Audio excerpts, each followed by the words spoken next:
Yes?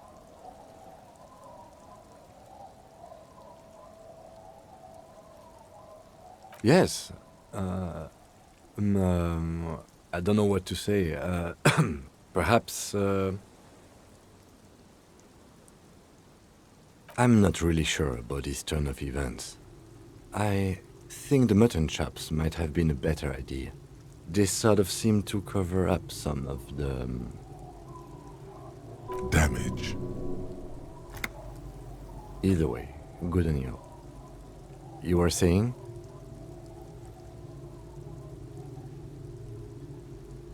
Wonderful. What is your takeaway? I can't stop a grown man from learning about the fundamental geographic and anthropogenic features of our world, can I? Perhaps I was overprotective, is what's insinuated. Then I was right to spare you from it, no? Anyway, the pale is no more terrifying than, say, water or death, but that we are stuck behind our eyes for all eternity. Excuse me, large topics are not my forte. You seem stable enough, keep it that way. Now, was there anything else, or should we get to it?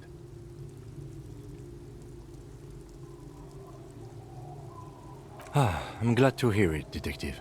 I was wondering when we'd get to this very subject. If you ask me, it's high time for you to put the bottle away. Sober up, get back to basics. That would be my advice. And I hope we don't even need to discuss the street drugs you've been abusing.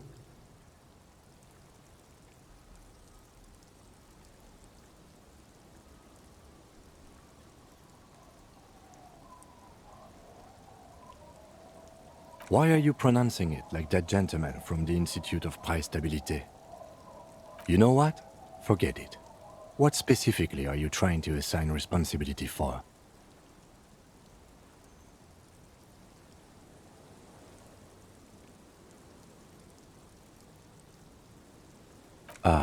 Now I understand.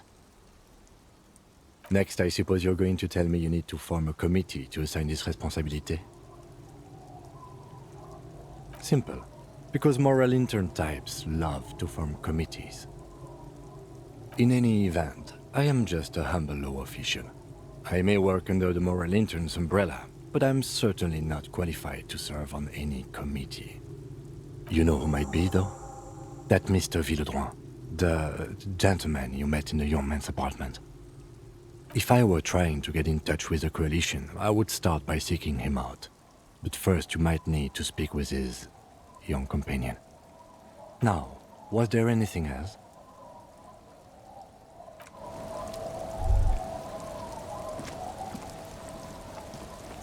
Our tenant, the policeman. I hope the waves don't keep you up at night. What can I help you with? I can wash it for you, but it's going to take about a half an hour. Think you can stay put for that long? Hell yeah. I could use a breather before another rainy day begins. Well, hand it over then, and I'll see what I can do. Must say, I'm proud of this one. It's pretty nice underneath all that filth. I hope you take better care of it than its last owner.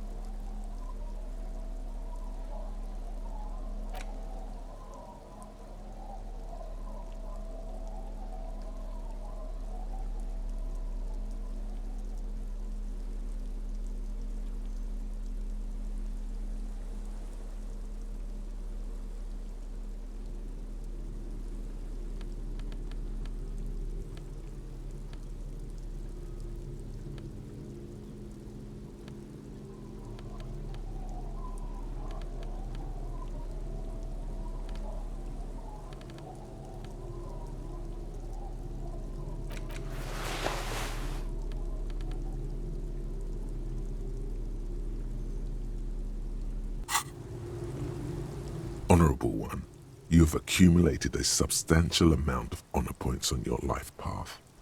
You are a man most virtuous. Of course there were honor points. Did you think no one was paying attention to all of your honorable deeds, Honorable One? Oh, the modesty on this one. Another 10 honor points for you, sir. You are on the fast track to becoming one of the rarest, most revered of all police officers, an honor cop. Living in the name of virtue and doing noble deeds while expecting nothing in return is not archaic. How can you even think that? Selflessness forms the basis for the warrior code, an ageless code, as fit for nomadic Ilmaran tribes traversing the vast red plateau in Provincia Gordi as it is for your neighborhood postman. You are like a wandering night monk setting right the wrongs of the world you come upon. Are you ready to drink deep from the cup of honor? Yes, your deeds have spoken for you, Honorable One, but to fully drape oneself in an eternal cloak of honor, a ritual must be completed. A rite of honor. Even among the honorable, only the most dignified are deemed worthy. But you, O Honorable One, have excelled in honor. Honor comes from deep within you, and to truly know oneself, to know one's honor, one must reach deep within oneself and touch one's honor. You need to bring the thumb of your right hand, your sword hand, to your rectum and stick it in there to form the Arch of Honors. People will be in awe, admiring a police officer most honorable, in a sacred ritual of uttermost righteousness. What are you doing?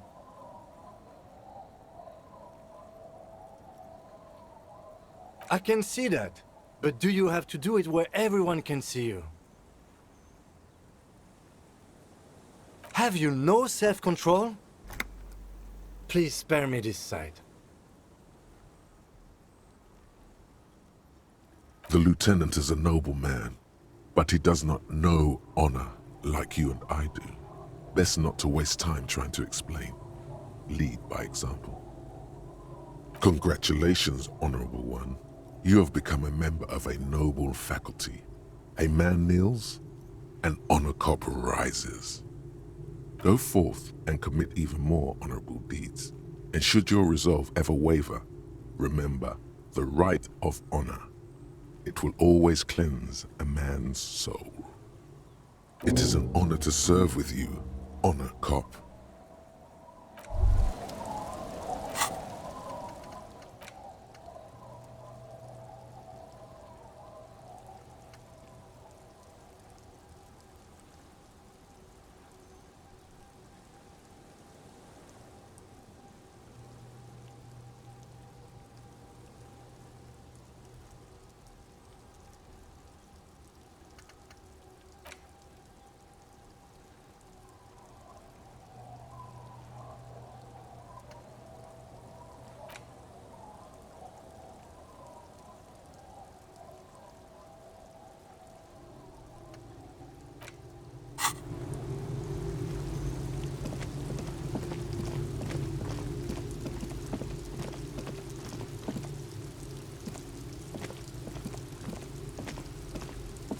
Good to see you, friend.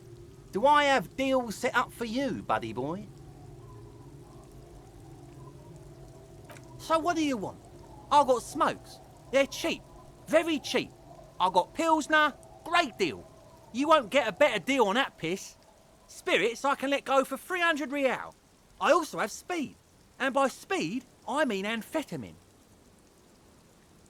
Aye, by amphetamine I mean speed.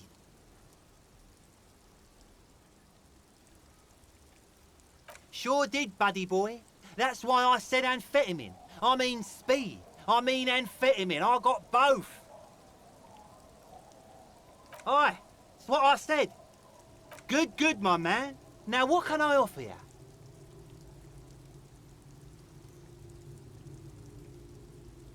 Oh, the system's been good to old Rosemary here, and I'm milking her like a bitch goat in the backyard. You see, friend, man makes his own luck, and I made mine real good. Got my hands on 3 bottles of liquor exquise, sold 2 to the fellows around here, and immediately invested the profit. Bought cigarettes, bought beer, even bought a bit of speed. And look at me now, I've got everyone on my hook. The hook. Where is it? I can't see it.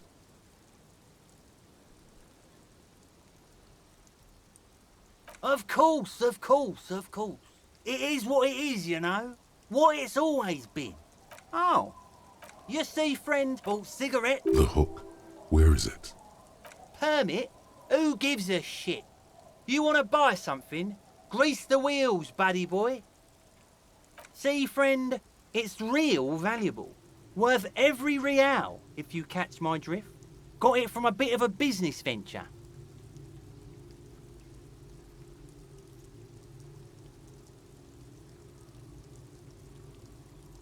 You know what's crazy, actually?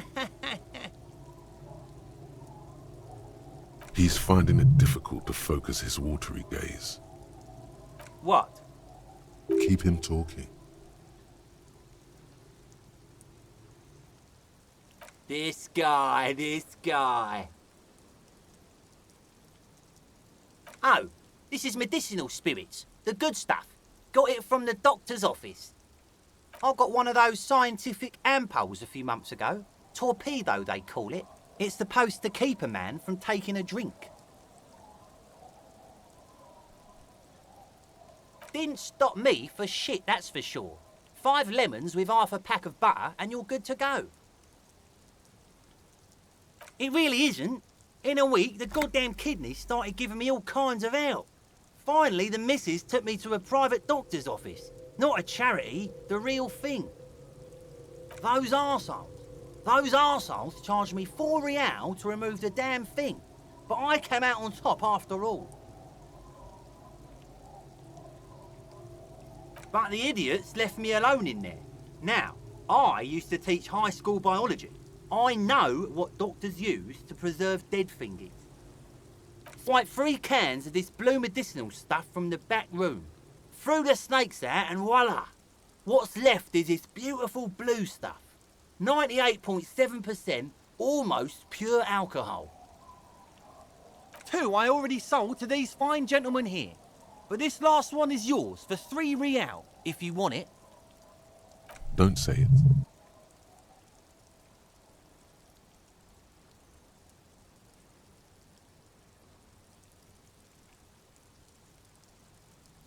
Yeah, be careful. It's extremely flammable. One spark and the entire city of Revachol is wiped off the map. Feels like someone set a mustard field ablaze right inside your nose, then drenched it in tear gas. Your nose is a singular source of pain, but at the same time you don't remember the last time you felt so alive. So, what's the deal, friend? Want the spirits or not? 3 real and it's yours, friend. The deal of a lifetime. Well done. You got it. Just make sure to enjoy that one, friend.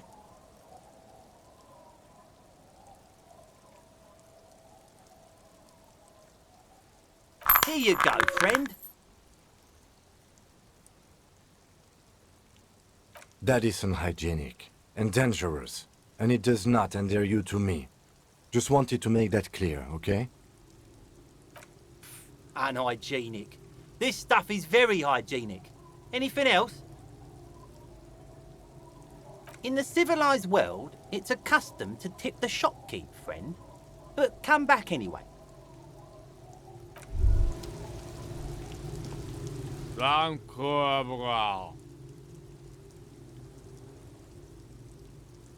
noxious odor emanating from the drunken man is strong and familiar. Don't you call her? Yeah! Don't call Abigail! Right. You might have found the one person who doesn't know you are the law, given how drunk he is. Abigail. Oh, Abigail.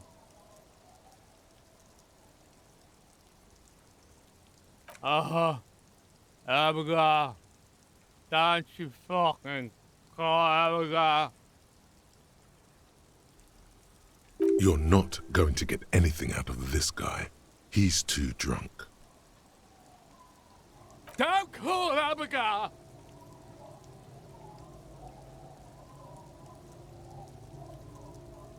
The man hiccups, then mumbles something unintelligible. He snorts and beckons you to lean in closer. Don't call Abigail. Don't call Abigail.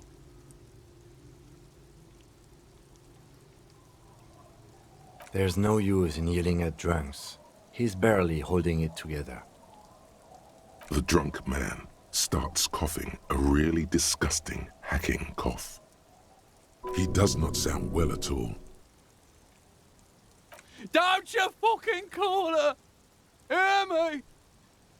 Abigail? Don't call. There was little chance he'd be a reliable witness anyway.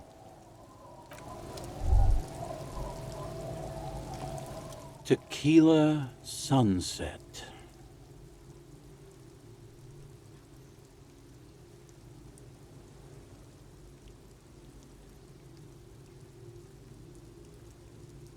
My jacket?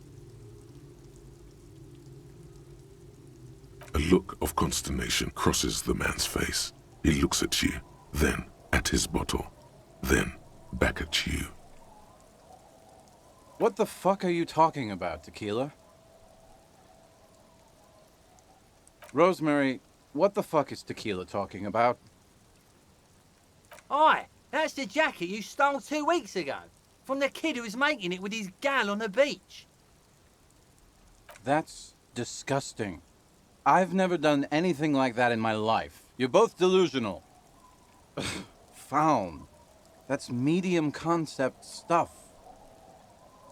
It becomes abundantly clear to you how this man managed to lose his keys, business, friends, and girlfriend. I'm calling it. It's neurological.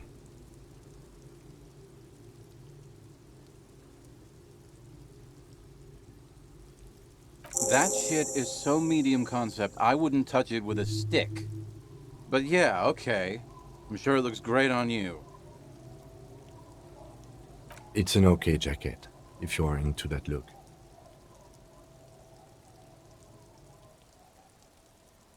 Okay, let's step aside for a second. I have something I want to talk about. I've been meaning to have a little chat with you about your sense of style. It's good to see you looking like a proud officer of the RCM. It's important for the people of Martinez to know we are here.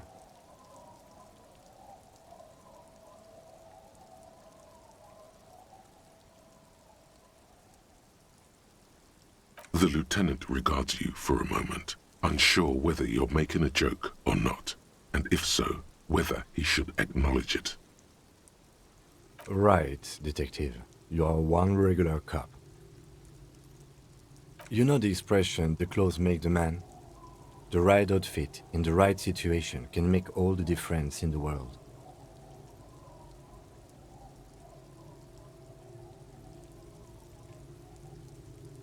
Let's not get ahead of ourselves, detective. A warm smile. Anyway, we should probably get back to the case. Let's go.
Hi, Ace Detective.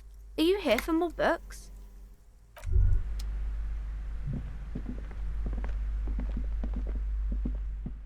Hello again, esteemed officer, and welcome to Crime, Romance, and Biography. Okay, but please, only a few questions. You wouldn't want to disturb... The woman looks aloof.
That's one brutal motor carriage.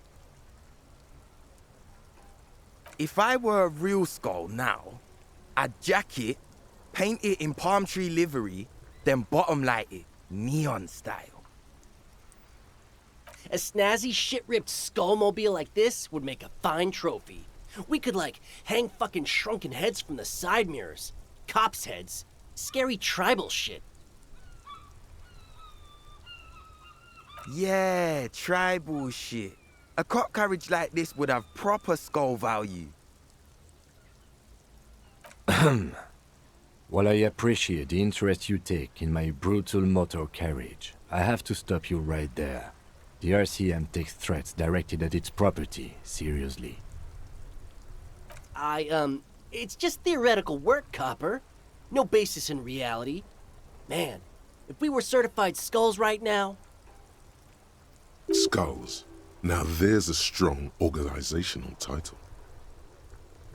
I can tell you who we're not, cop.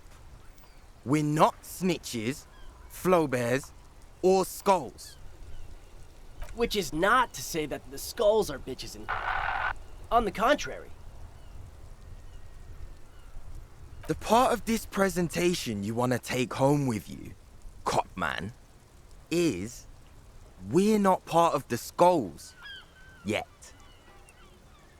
Okay then, let's indulge in some intellectual exchange. These young men seem eager to share their beliefs. You don't know? What kind of cop are you? It's not a question. Don't get into it.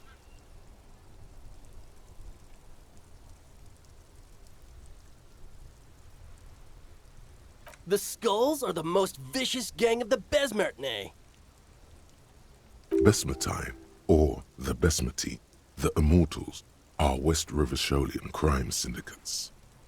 The nastiest bunch of psychos ever. Jacking carriages and getting into high-speed chases. Possessing an infinite amount of fuck-all swagger, infamous for their non-verbal modus operandi. If a skull spots you, he will pull out his dagger and stab you without saying a word. The lieutenant's voice is as calm as usual, a testament to the violence and death he's witnessed through the sight of his firearm. They usually occupy the burnt-out quarter in Jamrock, or you can find them loitering around their brightly painted bottom-lighted vehicles. I can't wait to become a skull. Bottom lights are wretched aggressive. Murder? Yeah, sure. We'll gladly tell you everything we know about it. It was a man. Also, he was hanged. He was hanged from a tree. Yeah, I mean, duh. These punks don't know anything. Let's just move along. Hey, stop right there. How does one know anything? Ah, this sounds like epistemology, a field so occupied by thought that it begins to question thought itself. However, there is no way these young men could possibly be aware of her work. Exactly. How can one know shit? We should move along. Knowing. We think that we know, but where does the thought originate from? It seems that we can only think, but never know. Precisely. Oh yeah, Cindy's a right proper skull. Yeah, a true artist of the future. Just like Arno van Eyck. By the way, if you see Cindy, give her our regards. For all their nihilistic posturing, these young men are not lacking in youthful idealism. The lieutenant on your left is unusually lenient toward them.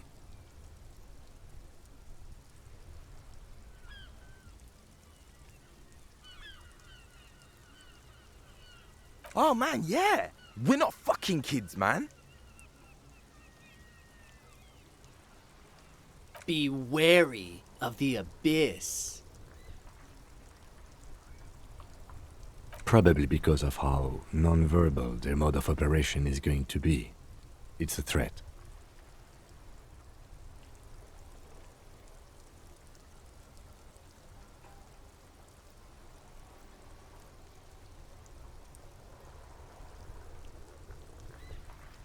Whoa. Come on, man. We're just talking here. Just words. Nothing wrong with that. Yeah, no need to throw your authority in our faces. That's right. Way to put them in the little boy's corner. You wanna talk? Let's talk, boys. Ask them. He liked how you decisively shut down a situation that could have turned into a farce. The Union does their share of policing in Martinez, at least where gangs are concerned. That's why there isn't much organized crime around here. Don't you worry about that. We're gonna make up for the deficit. Yeah, we are. We're not franchise skulls. Well, not yet. Once we get our name out there, we'll have a chance to join them. Because we can be just as psycho and vicious. You'll see. But in a non-threatening and definitely legal way. We'll fuck the system from the inside later. Just be cool now. The damage will be tenfold. Right on, fuck. So what's happening now?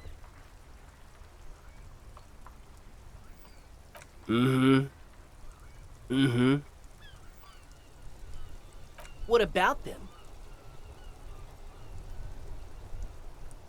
Well, first off, it's a statement and not necessarily something that characterizes me as a person, even though the statement has character. And I do like piss. The word piss epitomizes the struggle taking place in the world. Things being defined as they seem, not as they are. And, I guess, it's also about communal spirit, the future, and truly appreciating our differences. Also, you've got to admit, it catches the eye. And since the Grand Piper is slowly but steadily moving towards basing the economy on it, attention, it is imperative that the medium itself convey the message. What I mean by this is, we are all piss and that the world is inherently meaningless. It seems that the young man has a certain expertise in at least one field, even if it's rather narrow. Like I said before, many men keep searching for the one, for so-called true love, which is actually just obsession masquerading as kinship. The thrill of the chase, the hollowness that fills your chest cavity after catching it. I'm wondering if the poetics come with the jacket, or are they derived from something else entirely? To catch a fish, you'll need to hurl the lure many times, and even then it isn't certain that you'll get anything. If you blow up the lake, though, you get more fish in a shorter time. And, for time is of the essence and fleeting ever so quickly, one must think of a way to fuck the whole world and not get caught up in fucking someone. Because when one fucks everything, he fucks nothing. And that, to me, feels glorious. Sticking your dick into the void. Hate to admit it, but in a weird way, he's got a point. Is it a coincidence that here we have 2 badass jackets and 2 badass cops? Yes? What is? What are you implying? I'm not sure I understand you, detective.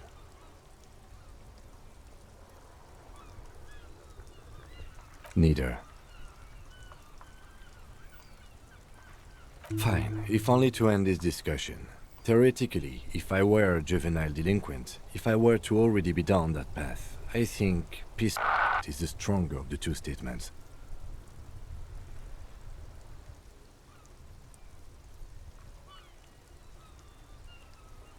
Seems about right, especially considering your heroic exit attempts. That's an origin story for a dynamic duo right there. So are we done here? Or you don't need us around for your secret whisper party, do you?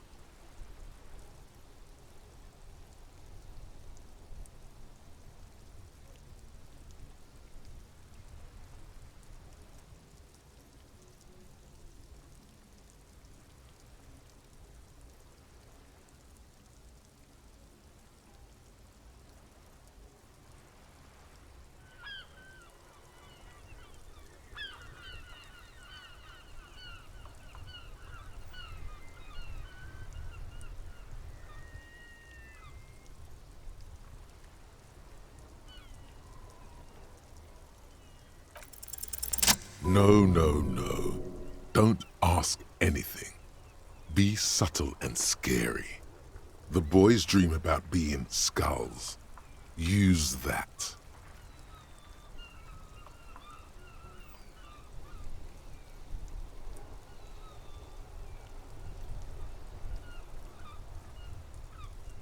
Suggest they're massive skulls. Come on.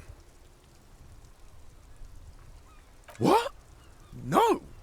Skulls don't have kings. I think. And we're not even in yet. Yeah, man, keep your voice down. Skulls don't take it lightly when folks pretend to be them. We're not even prospects yet. Prospect must be a hierarchical term. Probably in the lower end. Wow, you boys are ambitious. Only prospects and already planning a coup in the skulls. You're destined to go far. He gets it. Passive-aggressive flattery. Shut the fuck up! Are you trying to get us killed? Now bring it to the jackets and, yes, start shouting. Please be quiet. What? What do you want? The jackets?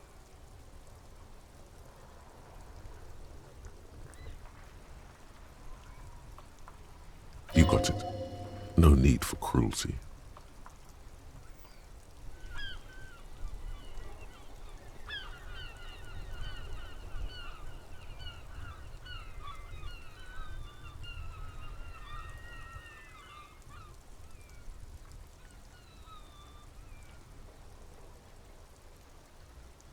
Oh, man.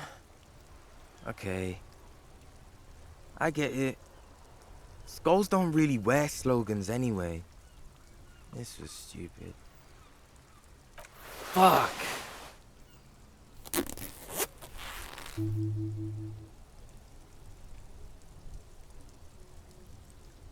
The lieutenant watches the boys take their jackets off with mild amusement.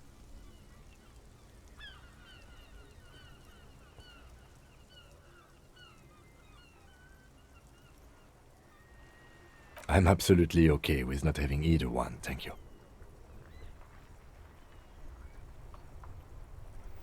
This case doesn't require us to go undercover or raise hell. In fact, I don't think the jackets will be useful at all. I just wanted them to not have them anymore. Cold-hearted cop.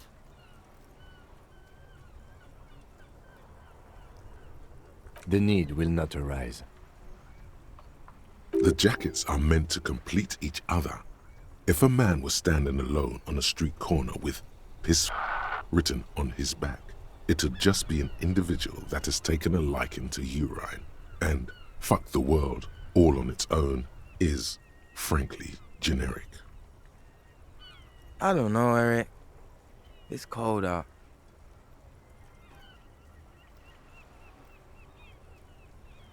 Yeah, let's get out of here. The cops fucked us.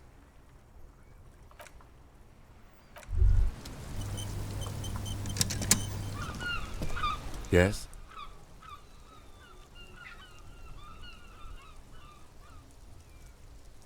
What about me? Good.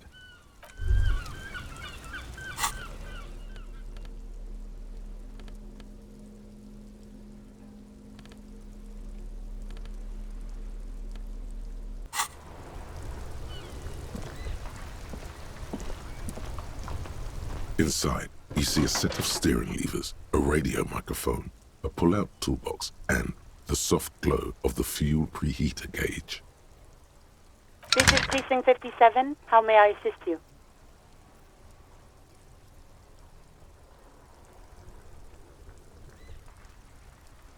I'm afraid they're closed. It says here that the library is open from 10 a.m. to 6 p.m. We should try again during business hours. Anything else, Detective? One moment. Can you please describe the body? Age, sex, cause of death?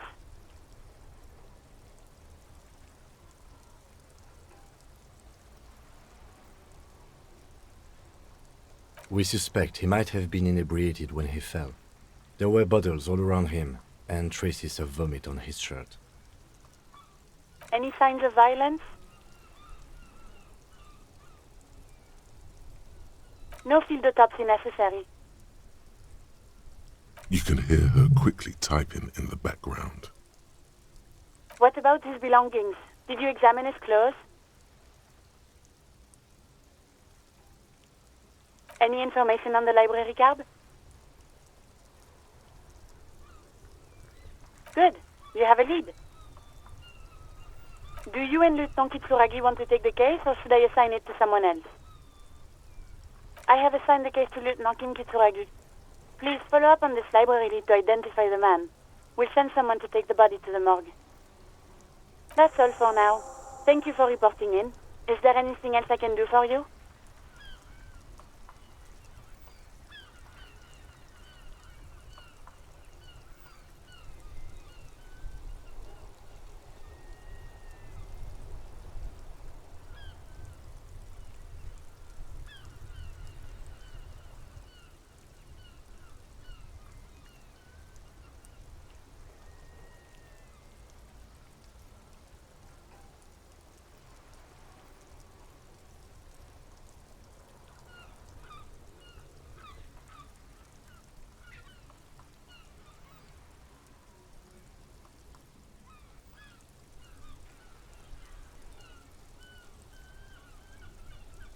Just a second, officer. Sylvie Malaika on the line for you, officer. Yes. Hello? Oh, great. What else do you need, detective? No? Not me? Okay. You hear the call break. Anything else I can help you with, officer? Just a moment. 10-4, come in, officer. Over.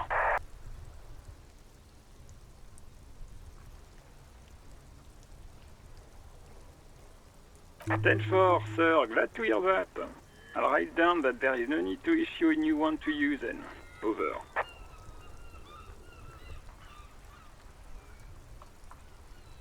Then I know I already wrote it in a report, but it will stay on my desk for a few days. Over.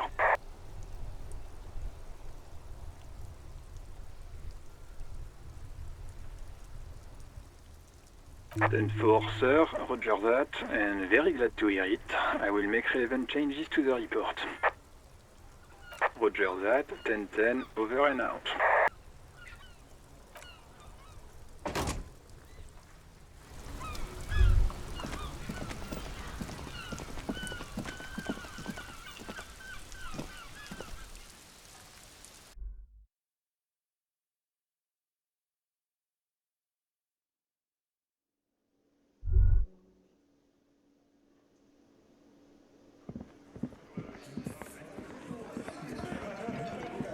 Behind the dockworkers, a ceiling-height window.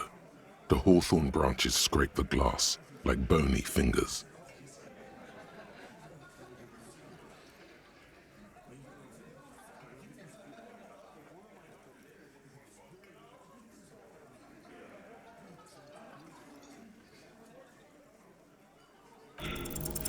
Nothing. Just black tangles like the hair of an old woman. Motionless. The wind in the yard doesn't reach the hawthorn, nor does the light come in from this window.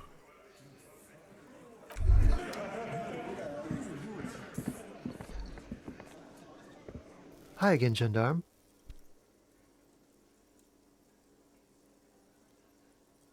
Oh, a committee. How interesting. And if I may ask, gendarme, what is this committee about? He's all bemused skepticism. He doesn't actually care what you want with his friend. Sounds like a bore, frankly. All the fun stuff's down here. In any case, I would love to help. But the thing is, I don't know where he is. We don't talk about everything, you see.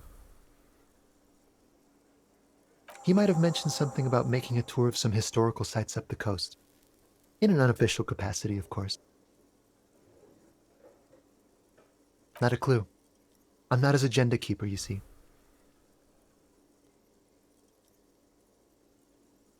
I guess you will. Bye-bye, gendarme.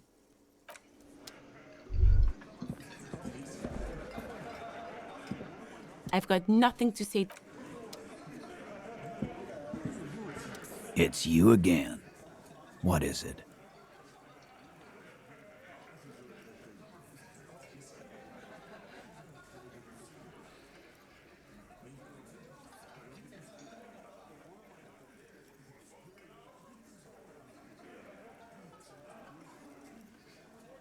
Yeah. By friends, you mean his squad mates from Crenell? Wouldn't want to beat up his grandma.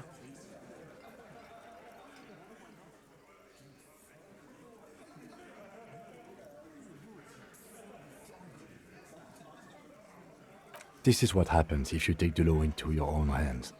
Other people start doing it too. Let them come. The Hardy Boys are right fucking here.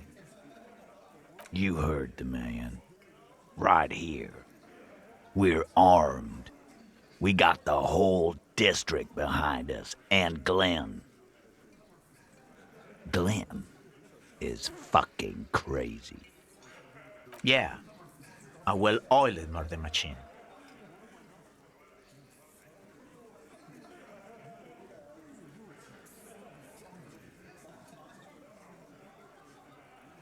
The fuck is that supposed to mean? We're not bees. We're men.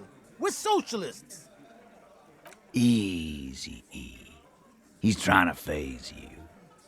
What are you trying to do? Scare my men? So are the local gangs. The fucking Barmy Army. And the Madre scum. You've been out there.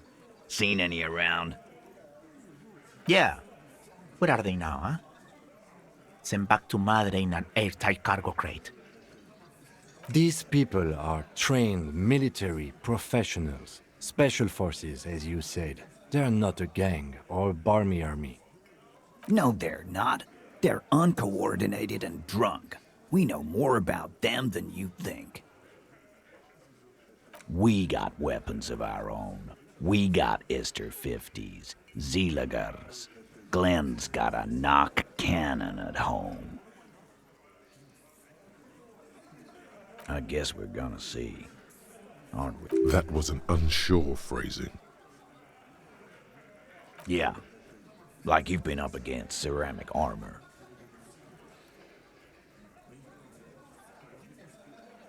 You haven't even seen the whole suit, right? I've seen the whole fucking thing, and it didn't make him immortal. Big fucking surprise. They hire psycho scum, arm them to the teeth, and let them loose in the city. What do you think is gonna happen? What do you mean, okay?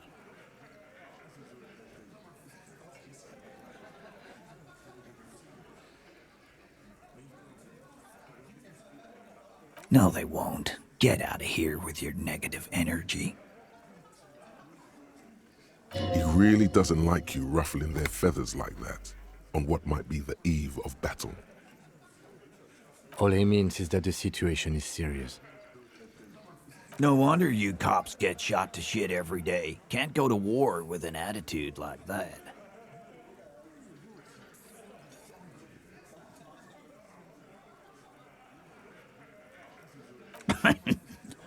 What's that, copper? You want us to help little old ladies now? You're local law enforcement, aren't you? Helping troubled civilians should fall under your jurisdiction. Yeah. We'll send someone out. Who is? Wait. It's the pigs, isn't it? God. Poor lady. Don't worry. We'll handle this. I think she got some family in Kurong or something. Bastards left her alone when she got sick. Hey, wasn't Everard's B team looking for her the other day? They said something about her, I don't know, finding something? Yeah, I think you're right, Gene. She have something of yours, Pig? Whatever you do, do not admit to these punks you lost your gun. You will suffer if you do. No? Well, whatever then, copper. No. They totally said what it was. What was it? Anyone remember? I don't remember. I was fucking drunk. Let me know if you figure it out back there. Now, anything else we can help you with?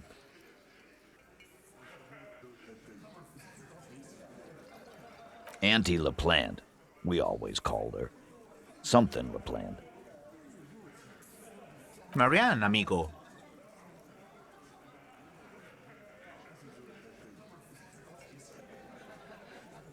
Fuck you, pig. What the fuck you are playing at, huh? Easy, Al. Don't let him get to you. Have one for Auntie LaPlante, huh? Don't disrespect Miss LaPlante, Copper. She's good people. We all get a little crazy sometimes. Was? Like before. Just an old lady. Her kids moved away years ago. Never come to visit. Never took her calls. She gets out every now and then. She did right by lots of us when we were kids. Always was a little off, but still. Us kids? That must have been ages ago. She was better then. The children kept her together. Get wanted to be a cop, you mean? Well, Shit. I don't actually know. Anyone know why she started acting like a pig? No fucking clue. It's gotta be the crazy. Who'd want to be a pig?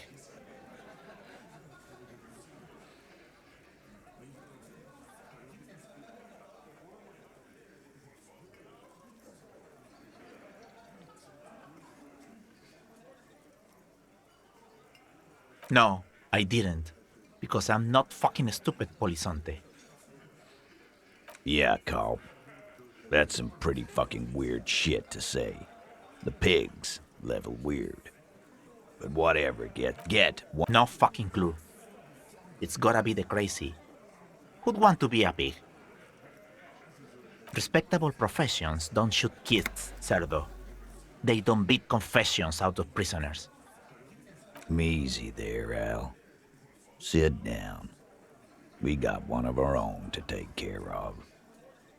So let's not get worked up. Dunno. She lives by the water. Shit washes up all the time on the beach. Police paraphernalia doesn't just wash up on the coast, people. It's not like we dump it at night. She bought it, collected it.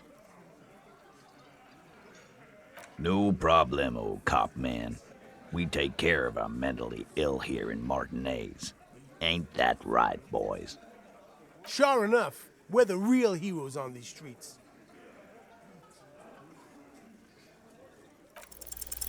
As you look around this room full of sweaty men, swearing, drinking, spitting out tobacco, does this look familiar? You believe the place was called Precinct 41. It was also filled with, almost exclusively, men, sitting on desks, talking shit and wasting time. Huh? You got a problem with beer now? Not quite there yet. Push on.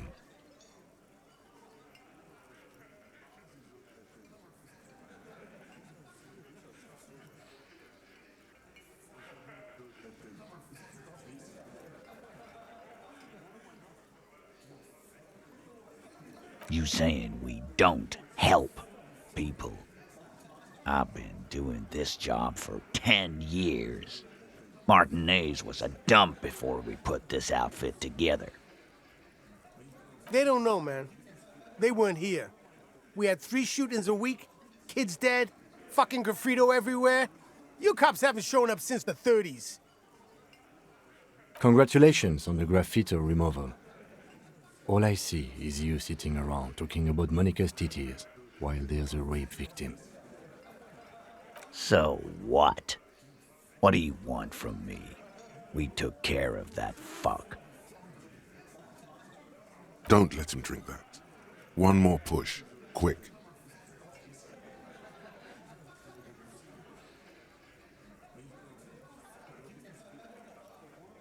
Titus?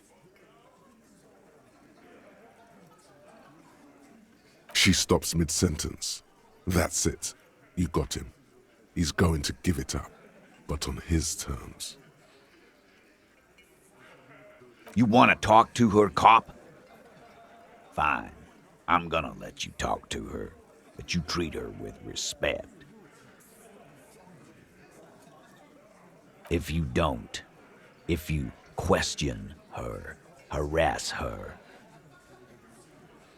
a freight train of pain, buddy. What is her name? Claudia, I'm on due. She's staying here at the Whirling in Rags, a real pretty one. Silvery jumpsuit, blonde. That's Amonju, with an O-U. Shit. The girl. The girl upstairs? That can't be her. She knows you drank so hard you forgot you were a cop.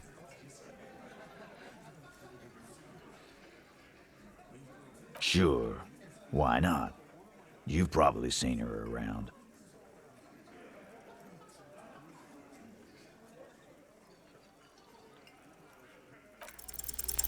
You inexplicably add cool after the victim's name, with your eyes bulging like some wild beast. Your fingers are fidgeting and sweat starts forming on your brow as Titus looks at you oddly. I don't understand what's so cool here. Nothing. We just have a few more questions. Then we'll be on our way. Calm. Normal. Try to forget this little hiccup.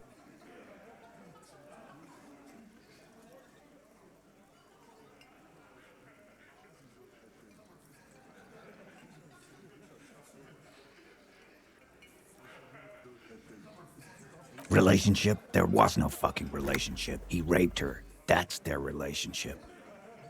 Was like that karaoke incident all over again. Or like some of the other girls he was harassing. Okay, enough.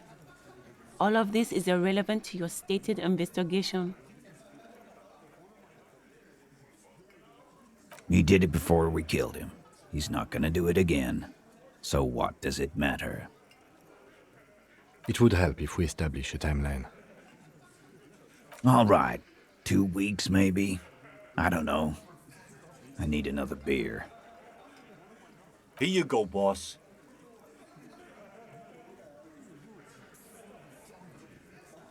I know her. How well do you know her? A small twitch in the corner of Kim's mouth. He has a hunch about what knowing means. Well enough, Copper. We partied. She's been here for a few months. You mean Revachol?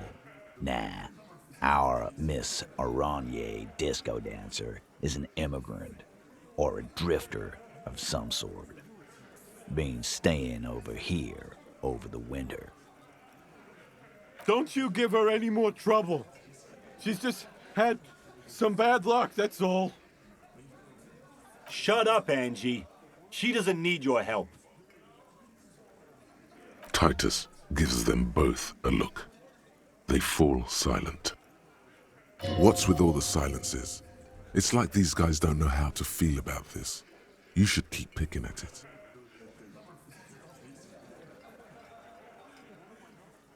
What do you think I meant?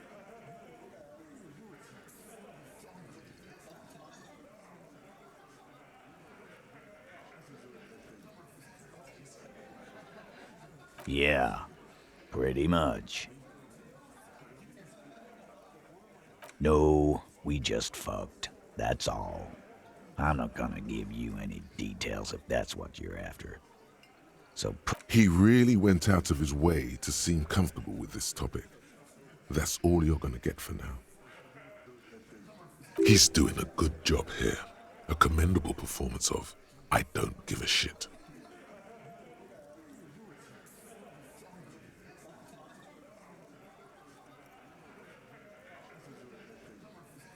You don't know her.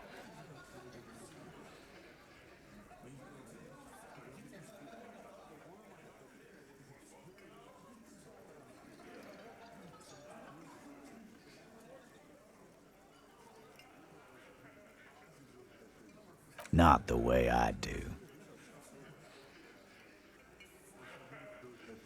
Remember what I said.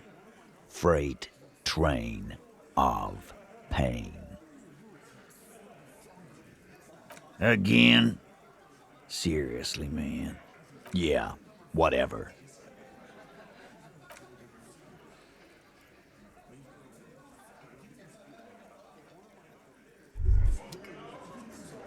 Tremble. The time is now. Ta'ola. Time for the show. For Ta'ola. The hallowed time of fear and disintegration. A countdown has begun. All will collapse on itself. The world will disappear into a single grain of blackness. All sound will be muted. All life will scream. Ulogu Theodos, Xeno Zausin, Ipoli Osidien echondes fronisin. Monday morning, the moment you arrived in this reality, are the first crack in the sheer face of God. From you it will spread. Yes, you spoke the words of the Palindropos and the houses of Pericarnassus. Items, people, even words will tumble. All will lose its meaning in the coming years. That is why you marked yourself. It's totally also a coping mechanism. So you should be. The world island crumbles at your feet, and in the far plain, Palindropos. Perhaps, just a thought, this has something to do with the hangover. The face of the woman fractures. There will be herd killing. We all become vapor.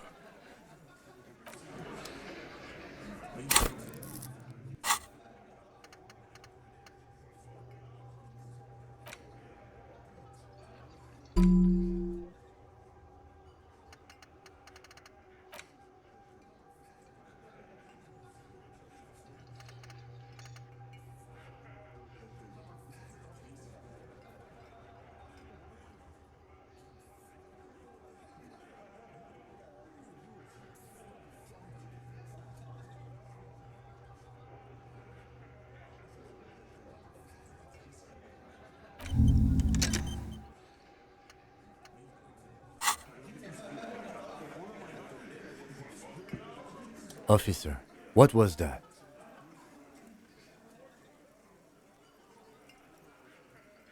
Yes. Yes. 'Tis art.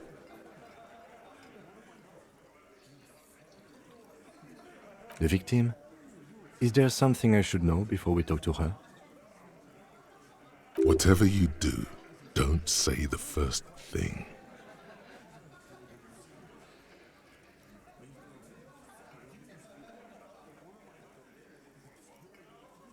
Understood.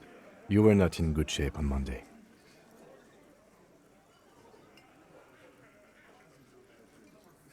Okay, that's manageable.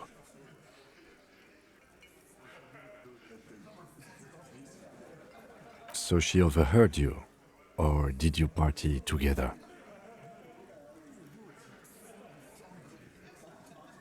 Anything else?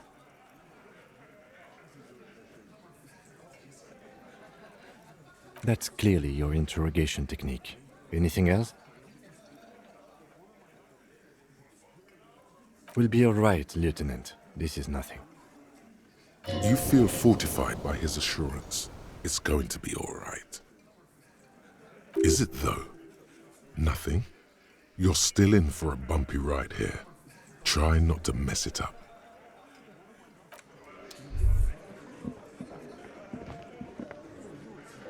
I've got nothing to say.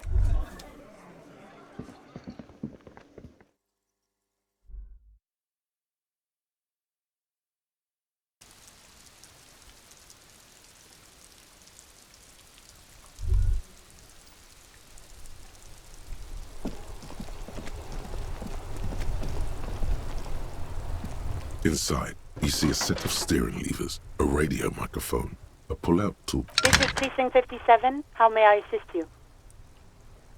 Hold on, officer.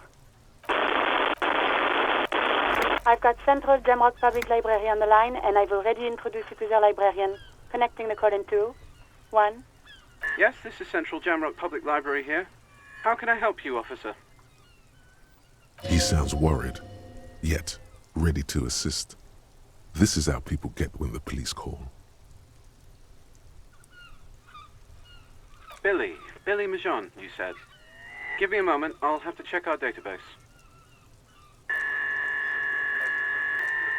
On Moreau Drive in Central Jamrock, in a darkened hall lit by orange desk lamps far away from the noise outside, a middle-aged man taps commands into an old radio computer.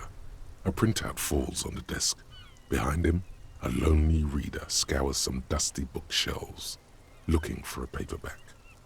Yes, hello, are you still there? I found Billy Majon's home address, is that alright? No phone number, unfortunately. Here we go, sir. Rue de Saint-Ghislain, 33B, apartment number 20.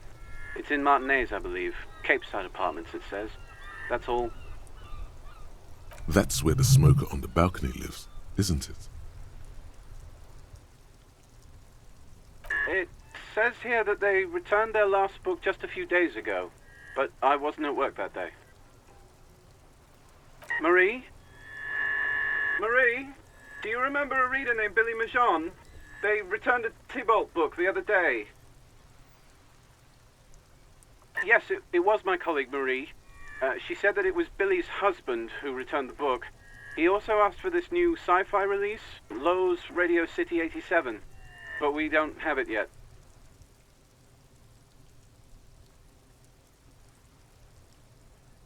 Marie knows Billy. She's been working here longer than me. Sometimes her husband returns some books for her. And then goes for a little drink later, on the lookout. Sorry, no. Marie only knows him by sight. Marie? She said it was an older man, and that she's pretty sure he'd had a drink or two the last time she saw him. 1 second. What was he wearing? Sorry, Marie wasn't really paying any attention to that. Happy we could help. Goodbye, officer. Anything else you need from me? 57th, over and out. In the cabin, you...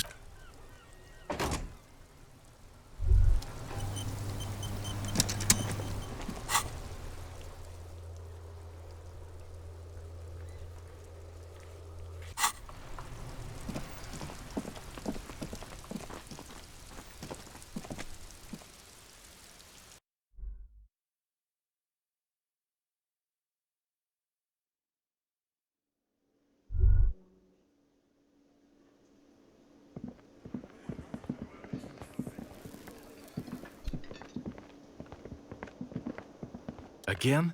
I can't believe... Yes? What is it? God damn it, you leave her alone. Keep your weird bullshit to yourself and be professional for once, for fuck's sake. Can I actually help you with something? Yes, of course. Preposterous. I mean, you would remember if they were, right? Who forgets their squad mates? That's not possible. Of course I'm with him. Why do you ask?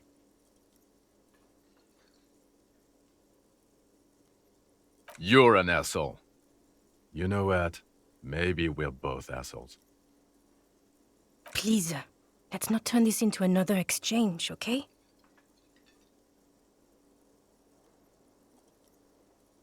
Of course I'm with him. Why do you ask? Well, he's not. He's a sack of shit barely kept together by crazy glue. But at least he tries. Unlike you. Please, let's not turn this into another exchange, okay? Of course I'm with him.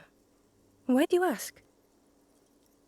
And you look like you don't bathe, on principle. Please, let's not turn this into another exchange, okay? It means I'm a patrol officer, sir. What was with that, sir? It might be because you have the higher rank. Well, I guess Cut the shit. Every second you stand here running your mouth, the case grows colder.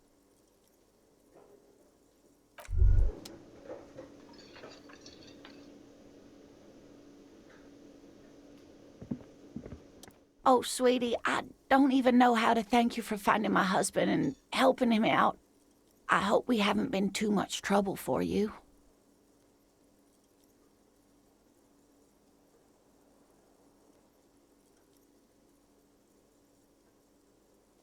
Here, I want to give you a small token of my gratitude. It's a tie, Mesk in origin. The pin is an antique, quite special. The little silvery knob holding the tie together feels warm in your hand. It's in the shape of an avian skull with 8 eyes. You could ask her about this when you get the time. It's probably a cryptid, but the phasmid, of course, is more important. Oh, you don't want to hear about some old woman's ramblings. Ramblings? Nonsense. Your description of the phasmid is the most precise I've ever heard. But darling, I didn't even get the size of it right. Measuring things is important. How did she get the size? You were a child, my dear. Really. It's extraordinary what you were able to describe. Now go on. Tell our friend about it. He's proven his interest in the field. Reflexively, the lieutenant read his familiar notebook. Well, it was summer. I was building a racing track out of sand on the beach near a tall stand of reeds. Quite a tall one. Many times my height, I remember. When, all of a sudden... I'm getting ahead of myself. I was 5.5 in Betancourt in the suburbs. My grandmother had a summer home there. Betancourt got bombed in the war. It used to be quite near, circa 20 kilometers from here. The strangest moment of my life. I looked up and one of the reeds moved. Not like a plant, but like a living thing. It stood up and looked at me. Its body unfolded like some antique toy. I've never seen anything like it. I didn't know this can happen, so I reached my arm and touched the thing. It felt just like a stalk of reed, but it moved, swaying, towering above me. After a while, 20 seconds, a minute maybe, it left, went into the reeds. I tried, but I was only a child. There was mud and high water. I couldn't see it anymore. I was just standing there knee-deep in mud, looking around me. I ran back home to my grandmother and asked her if reeds could walk, and told her they were looking at me. Of course, she just laughed at me, but I knew what I'd seen. For years, it was a story I told at parties when I wanted to impress boys, that sort of thing. Of course, most people just took it as a strange, amusing anecdote. So did I, honestly. But then I met Morel. We were on a date. Can you imagine? She tells me a story, and it's the most detailed report of the Insulindian phasmid I've ever heard. The sounds. She told me it hissed. It did, yes. Like reeds in a gust of wind. The way it moved, the colour, how some of its limbs were white, like marble. It matched perfectly with what I know from other accounts. It was amazing. If it weren't for Lena, I might have given up hope years ago. It's no exaggeration to say that she restored my faith in my profession.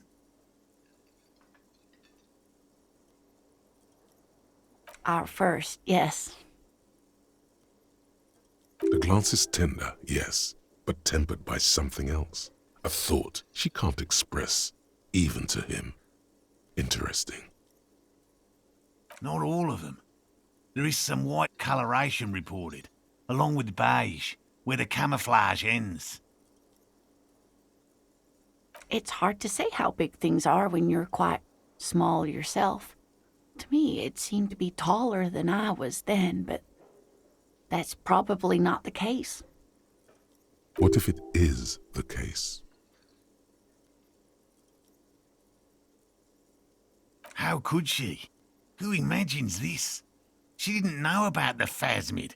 This is the main thing here, what makes it a confirmed sighting. She had no previous knowledge of the insect. That's True, yes. I'm almost certain neither my mother nor my grandmother knew of it. It was only when I started telling my story as a teenager that boys would tell me, Lena, you trying to tell us you saw the Insulindian phasmid out there in those reeds? Get out of here. They just give me a cider and ruffle my hair and tell me to stop dreaming. But I saw it. I thought it was a wonderful story, ma'am. You're welcome, sweetie. I do appreciate the chance to relive it whenever I get one. It was just such an impossibly sunshiny day. So warm. And she could get up and walk right into the reeds on her own, into the mud, anywhere.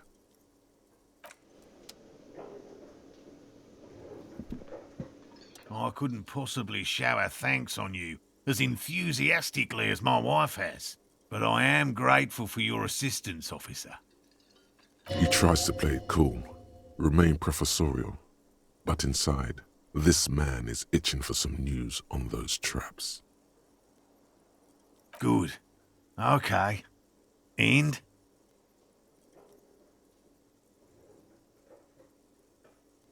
Completely empty? No locusts?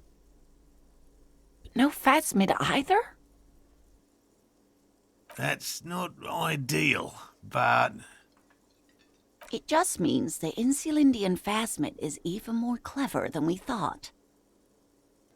Of course, more clever. Yes, the Phantasmadeia picked off the locusts and escaped. This is good news, though we'll have to reconsider the design of the traps. Make them more secure. Another trip to the reeds. Of course. Be sarcastic. Unless you have an alternative hypothesis you'd like to venture, mine stands, okay? Actually, no. Excuse me for getting emotional. This is a big deal for us. You've helped us twice now. And brought some great news too. My gratitude, and the gratitude of the Société Cryptozoologique de Ravachol, is yours. Heartfelt gratitude. But does it feel like closure? What? Some kind of foul play might be afoot. Theft? Thank you, it's an honor. We should probably return to our main investigation here. This has been refreshing, but... Damn it, Lieutenant. Have you no intellectual curiosity?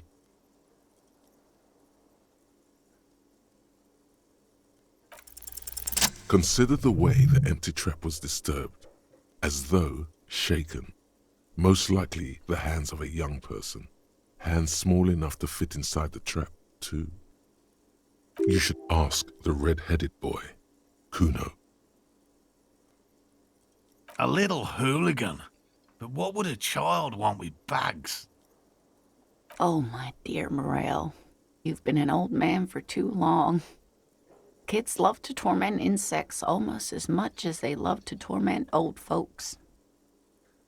Delinquents, my favorite.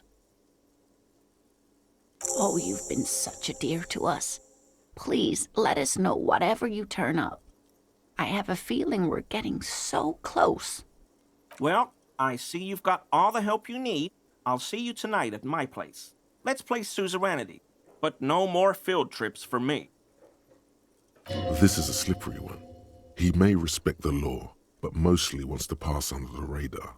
You won't get a chance to talk after you walk out of here. He hasn't been particularly forthcoming before. He may well still be hiding something. After he's left, it's too late. Really, Gary? We're getting somewhere here. I'd love to play suzerainty, but... Lena, I'm sorry, but you're not getting anywhere. It was some kids. I know the little mutants around here. Leave anything out in the open and they'll steal it, even if it's bugs. Morel, it's been fun, really, but I need a bath and I have deliveries to handle. When this tea is done, I gotta run. No need to apologise, Geary. You'd be more than helpful. We'll have to take a rain check on that game of Sue's Rainty today, though.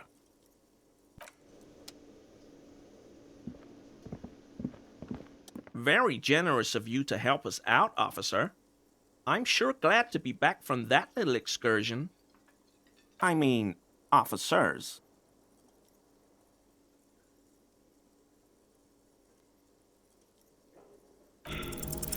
Is he? He's looking comfortable enough. Maybe it was just beads. Sounded like beads. But what kind of beads might a man like Gary be hiding beneath his clothes?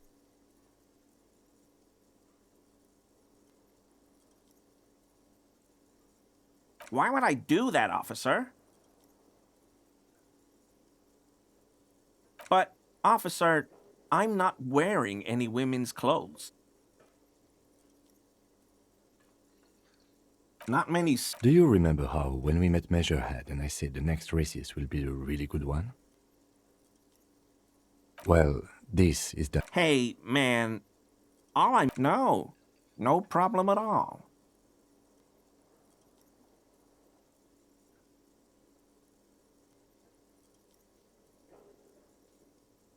Not many seal... Do you remember how, when we met Measurehead and I... Well, this is that race... Hey, man.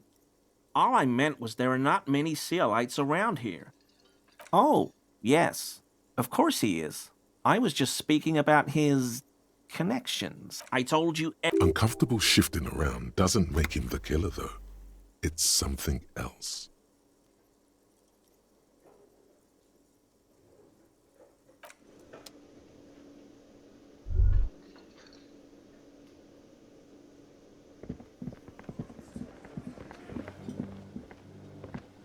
The man ponders.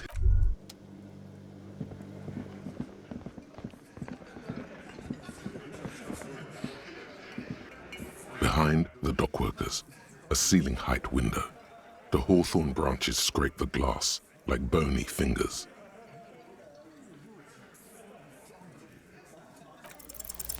There's a yellow ribbon tied to one of the branches, light yellow, faded with time. A tiny splash of color in the blackness of the thicket, hanging from it, a bronze key. It's close enough to the latch up there. One can slide it open and just take it. Surely not a coincidence. Huh?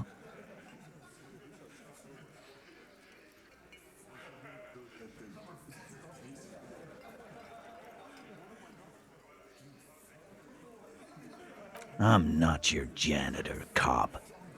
I don't even know what you're talking about. There's nothing there. If he says it's there, it's there. And I need the fatty to get his feet amputated because the smell is killing me. We can't always get what we want. God damn it, Dennis. You know I can't help it.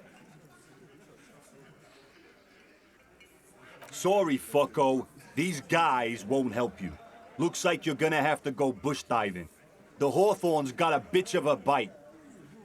I'm gonna enjoy the sight of you in the bushes out there. With a loud thud, the old man stands up, pushes the window open, grabs the key from the hawthorn branch and slides it across the table to you. The key is brass.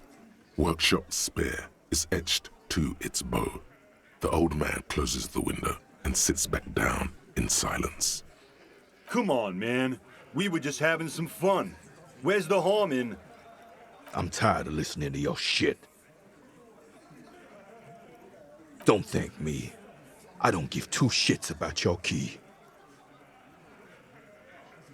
Didn't even know it was there. Boys. No idea. Never even seen it. Someone must have hidden it there before this room became our place. It could open the door in the kitchen. The blue door. It says workshop spare. Maybe there's a workshop there?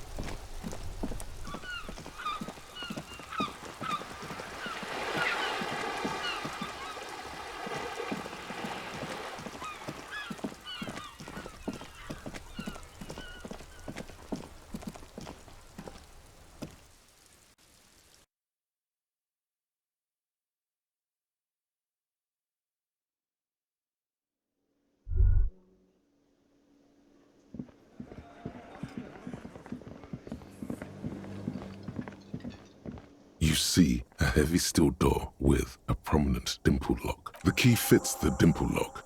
It takes a bit of effort to turn it after all these years, but then the lock clicks.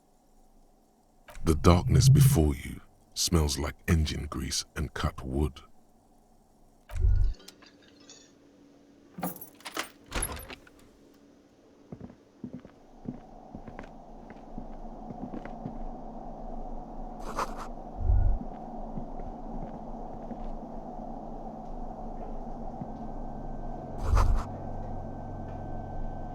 All these mesmerizing machines, just waiting to be plugged back in and played.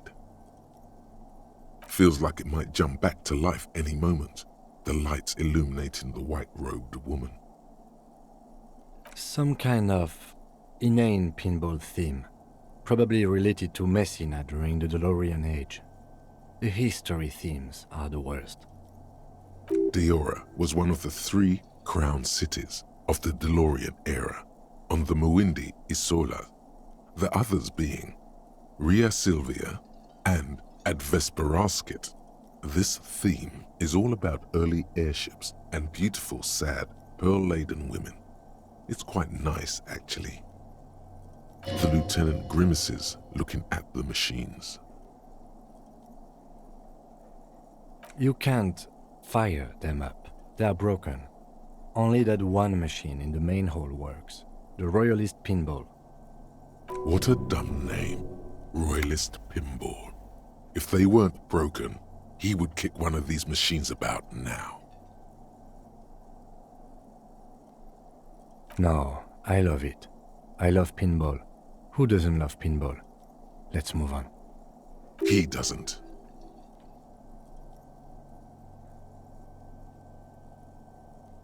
No.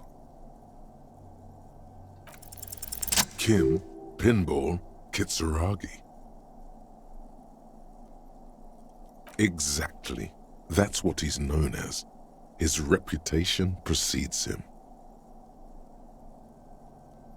So now he remembers.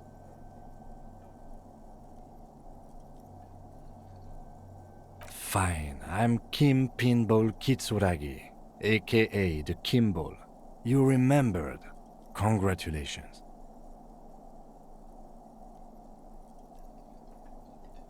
Wonderful. He only remembers hearing about the pinball policeman. No human being should. It is a game that requires no skill and a childlike affinity to flashing lights and to fantastique, science fiction, and historic romance franchise. It is lame. I am not called Pinball. It was used to taunt me a long time ago, before I became a homicide detective and got my lieutenancy. Fine. I was a juvenile police officer for over 15 years. It's how I started out in the RCM. Once I had to infiltrate a pinball ring, as you do when you're a juvie cop.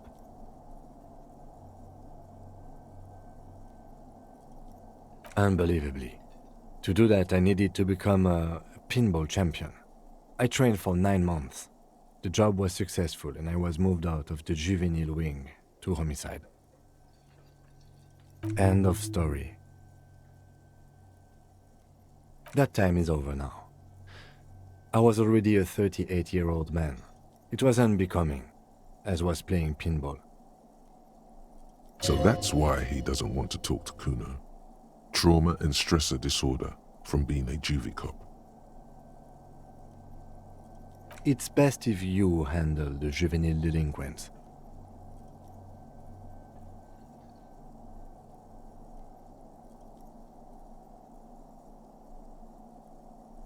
Lieutenant Kitsuragi is good too. Now, we really need to continue our sweep of what appears to be a secret path through the whirling.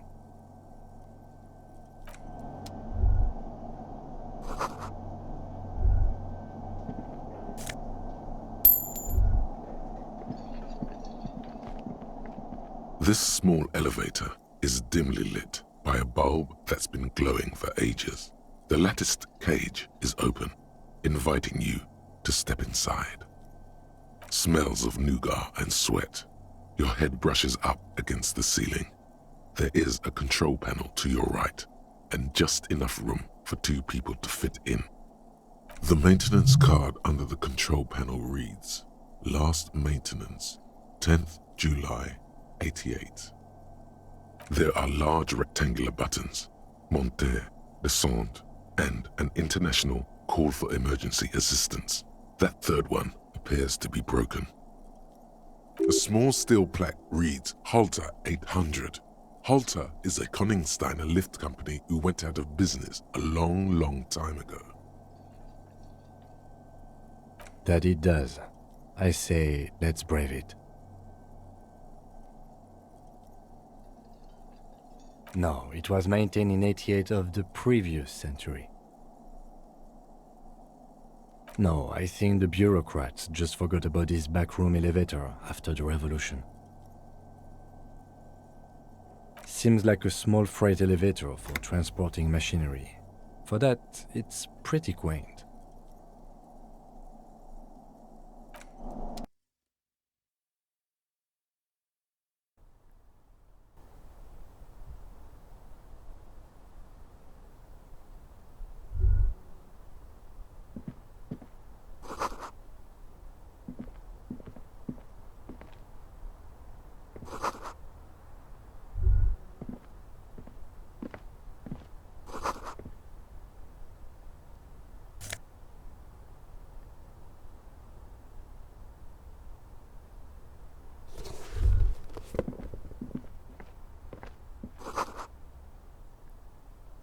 So this is where they brought 40 pinball machines to fix them up, a long time ago.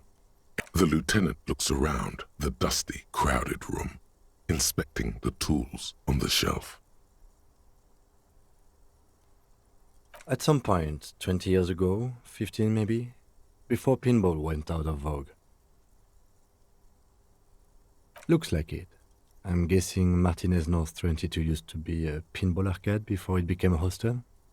There are machines left over. A creak. Some dust falls off a shelf. Downstairs in the hall, next to the main door.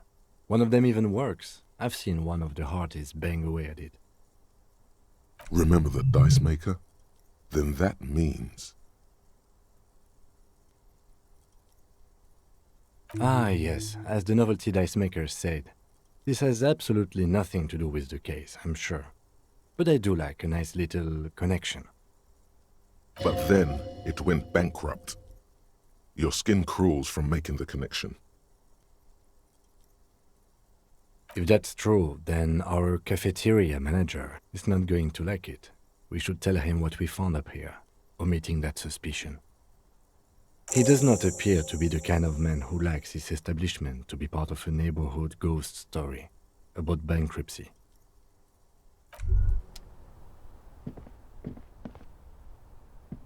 You clearly see footprints in the downy carpet of dust covering the workshop floor. Jackpot. These, unlike everything else here, are new. 3 weeks maximum from the dust coverage. It could easily have been 1 week too. You know, officer. This is so good it makes him forget the whole Kimball memory. It was a stereo investigation after all. It has now converged with our main investigation, adding a new fact to consider.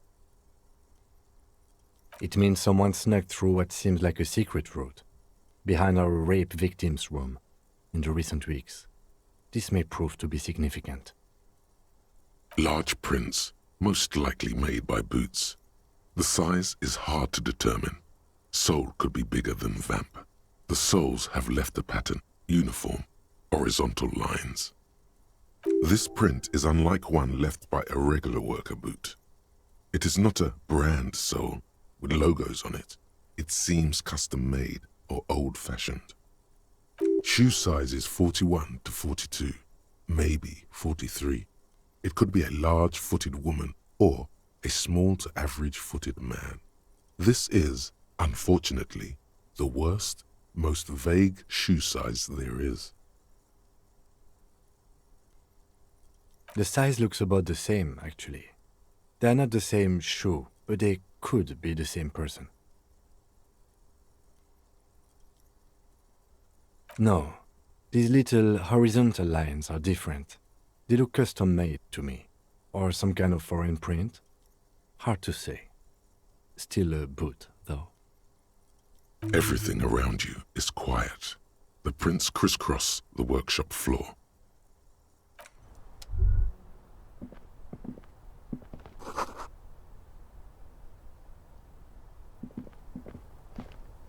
The door is small but heavy-looking. It's barred from the inside. Unless we've veered off into a folded M dimension, I'm expecting to step out on the roof. We could ask Glacia about this route. See how she reacts? Folded M dimension. A reference to the popular science fiction series, In System. Look who's in a good mood suddenly, and reads science fiction.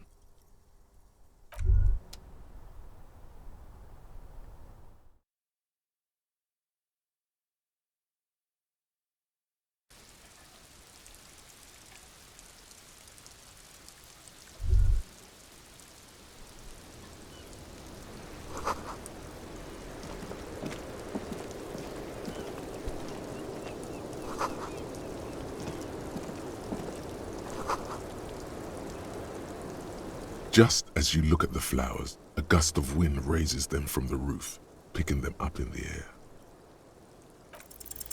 You catch a single white flower between your fingers. The rest fly off into the wind. It's a Maybell.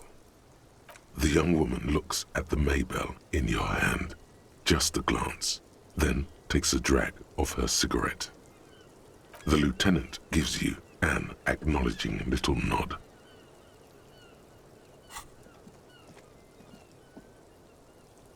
Your 9mm semi-automatic finger pistols produce a satisfying snap. Strange for such a low-caliber finger gun to sound so chunky. The flower in your other hand is impressed. So is Kim. That's not entirely true. The lieutenant is looking at the door to the east and mostly misses them.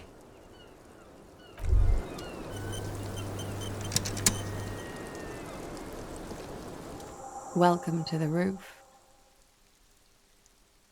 Her hair is still slick from the shower. Below her silvery jumpsuit, an athletic young body, built long and lean. I'm sorry for the mess down there. The cleaning lady hasn't come by in days. I'm beginning to wonder if she ever will. Nice. I don't know about that, officer. Where a ripe corpse still hangs from the tree, spotted with green and purple.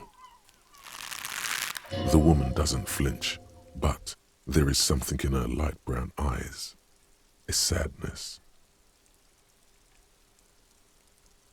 Oh yes, legends of room number 1 have made their way around the building. They say a portal to hell has opened in there. They also say that's why the cleaning lady quit, because of the infernum. I'm Kim Kitsuragi. I'm a detective from Precinct 57. I believe you have already met my colleague from Precinct 41. Have I ever? This is the biggest fan of ostentatious orchestrations I have seen in my life. And I have seen a few. Oh yeah. Life gets hard, but we go on. The chorus of the 35 single, megaphoning the entire human race, instills you with the fuck it all swagger that prompts one to plow into grannies on your morning stroll.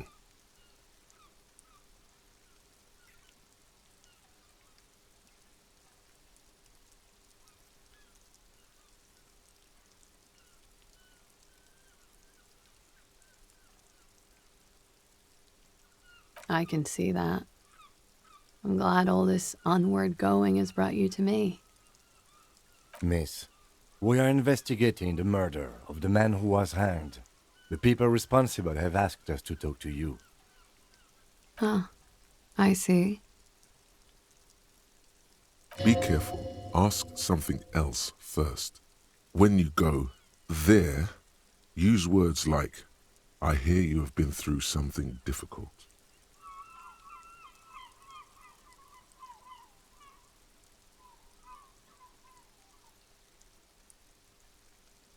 She looks at the dried petals in your palm, then lightly touches one with her fingernail. Chipped white polish covers the nail. It's long and sharp, like a mini dagger. The petal crumbles on contact.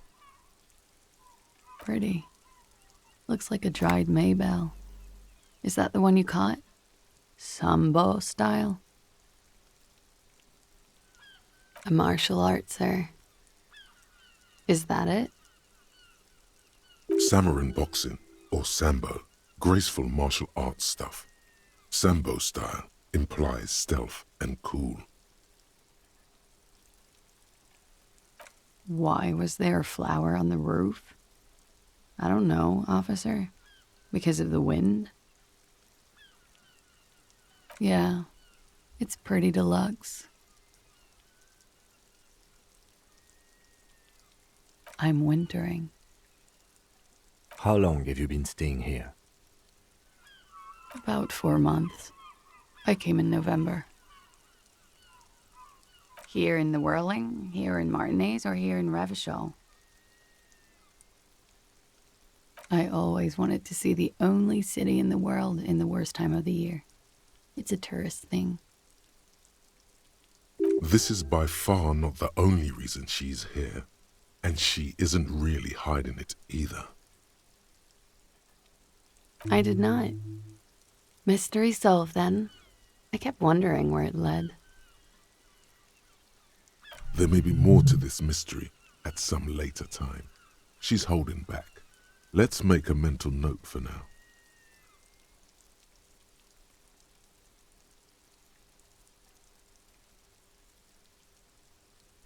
Okay. I'm glad someone's had fun. A peephole? You mean like a hole in the wall? Yes, looking into your bedroom, miss. Okay. A jitter of fear and disgust moves through her body, beginning from her shoulders and ending in her hips. The cigarette tastes foul to her now. Do you think this is somehow connected to me?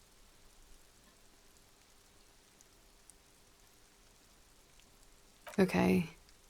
Do you have any way of knowing how long it has been there? Unfortunately, no. But if I were to guess, long enough. The perforation is under the bookshelf on your wall. It should not be hard to cover with some tape. Shit. I don't know. Maybe it's been there for a long time. Maybe the local kids use it or something. I don't know. I'll be fucking covering it up with a lot of tape, that's for sure. Was there anything else back there? Huh. This isn't good. Mm-hmm. She's lost in thought. Eyes narrowed. Forehead furrowed. Okay. Watching herself reflected in the bedroom window, tall and sparkling and draped in smoke. Clausier Amandou. Same name that Titus gave you. Like her accent, it sounds Oranese. Her birthmarks also signal Oranje. You don't know why, but Oranese girls tend to come speckled with them. Right, sir. Vredefort, Republic of Oranje. I guess you could say I am an Oranese expatriate. A bad memory, officer. The Republic of Oranje is a democratic nation on the Muindi Isola, north of here, over the sea and across the Pale. It is one of the 6 major Occidental nations to hold stake in the continued occupation of Revachol, the coalition. People consider it a reasonable superpower. They will make you into a fiscal colony, divert your natural resources, hold patents and shares, but they won't threaten to wipe you out any time, like Revachol did in its prime.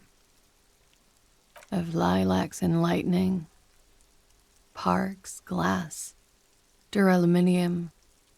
Vredefort is a conference city. It's always autumn there. And night. At least it was for me. What's so bad about that? Nothing, if you're no longer there. I'm 28. Something stupid. Oranese lit. Oranese literature. It's what I studied at the university. Fear of failure, fear of death, how it sucks to be Oranese. All national literatures are. Only the name of the nation changes. What about Revacholian literature? People sometimes reveal things about themselves when they discuss such matters. No. Revacholian lit is about how magnificent and serious Revachol is. It's about how you have to save the world. That's the natural state of the Revacholian hero. She seems quite relaxed for a victim of assault. But, of course, what seems should not be your priority. Nothing. I do nothing with it. Cool. I've made more money by just being than I have with Oranese lit. Many things. A roller skating instructor, a secretary, Miss Oranier 37. It's the world's most tired smile. Of course she won a beauty pageant. She's very symmetrical. I'm afraid you can't, officer. Why is that? Because it's buried in a sealed plastic bag at an undisclosed location on the coast, along with cash and airline tickets. Thank you for your candor. Why? They say so in your tourist brochure. Keep travel documents away from your person when west of the river. If I were to lie to you, I would come up with a more mainstream name than Clausia Mondu. It's a weird name. She seems to be telling the truth, sire. Look, officers, I like this place, but I don't want to be stuck wandering the city like a ghost after being robbed of my travel documents. I don't want to become an indentured servant in a brothel on Boogie Street, and I don't want my relatives to pay the ransom. Okie dokie. The record, so official. Yeah? All right. Something difficult? I've been through at least half a dozen difficult things. Which one do you mean?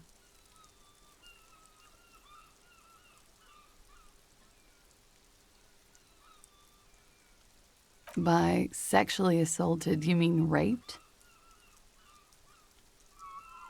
Yes. It's a bit early in the morning for raped, isn't it? She sounds positively buoyant, vivacious, totally unbothered. Is it?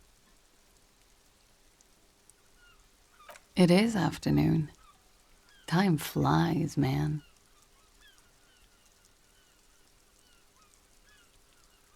Yeah, I'm gonna go with not raped. I don't want to say that shit about him. By him, she must mean the victim. Tell them it's not my style. They'll have to, if they want to jazz up the charges, they'll have to get someone more, rapeable. It's all very organic. Her mannerisms, her movements. If she's acting, she's quite gifted. By they, she means the Hardy Boys. Are you saying that you were asked to tell us you were assaulted? Not explicitly, but I understood what they meant. It wouldn't hurt to spice things up a bit. some assault and battery, sexual assault maybe. It was clear the latter would be spicier. Pretty much. Warming them. She must be very cold and exhausted of this life. I'm 89% sure. You know how it is. Do you? Maybe you don't. There are numerous cigarette burns on those silvery scales. Easy to see now that you're closer. In conclusion, officer, I'm gonna go with a mild to medium not raped here.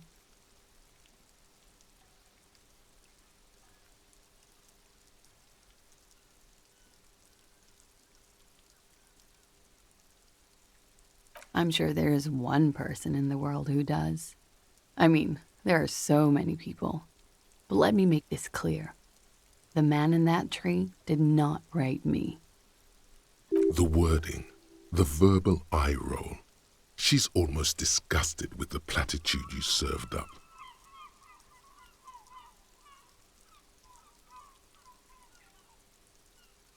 I'm sorry, I can't do it. Not right now. Later, maybe. I keep seeing him, like he is now. I can't talk about his, I don't know, hair.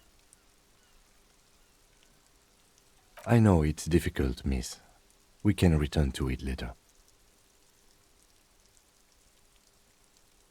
They're frequent guests downstairs. They have a booth for union members. They're probably down there now. Over drinks. It's been a long, boring winter. Like I said, we met over drinks. He had something to do with the strike. One has been roiling since I got here. Rotten timing. But you probably know all about it. And his role in this strike was what? I think he was in a security detail. He was ex-military, worked for Wild Pines, and against the Union. We didn't discuss work much, if you know what I mean. But I understood it was dangerous. And they lynched him for it? She nods. We partied.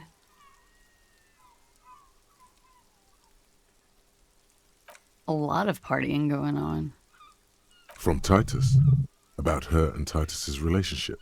That's where you heard it.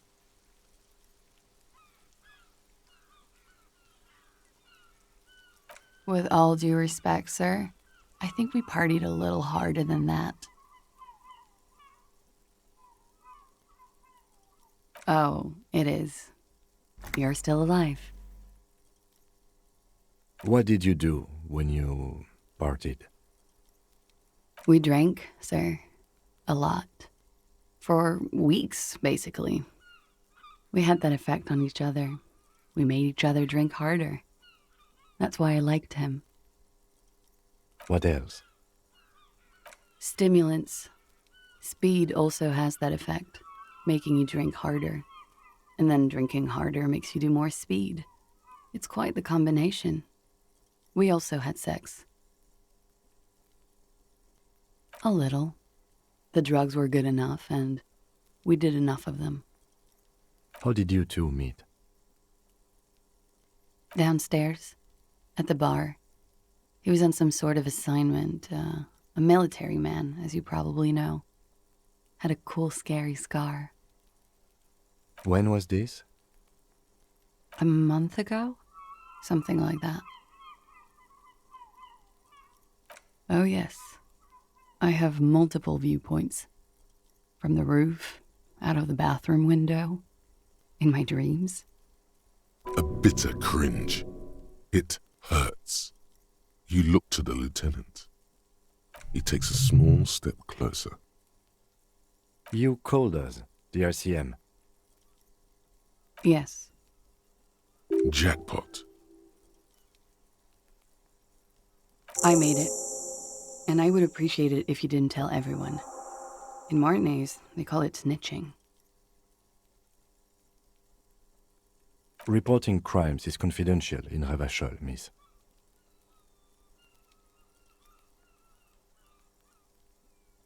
Because I couldn't handle it anymore. None of these people called. He just kept hanging there. Then they started stripping him. I didn't exactly disguise it. I just muffled the mic and nicked the landline a little. With nail clippers. And I diverted some radio fuzz into it, into the cold wire. So, she's God's mystery phone cutter. Did I? Fuck. I didn't mean to. I had no idea what I was doing. Still, that's pretty clever tampering. Simple and clever. Crossing the lines like that. Thanks. She looks a bit like a little girl who's just been complimented on her bike repair skills. I don't know, sir. It was stupid. I was drunk, too.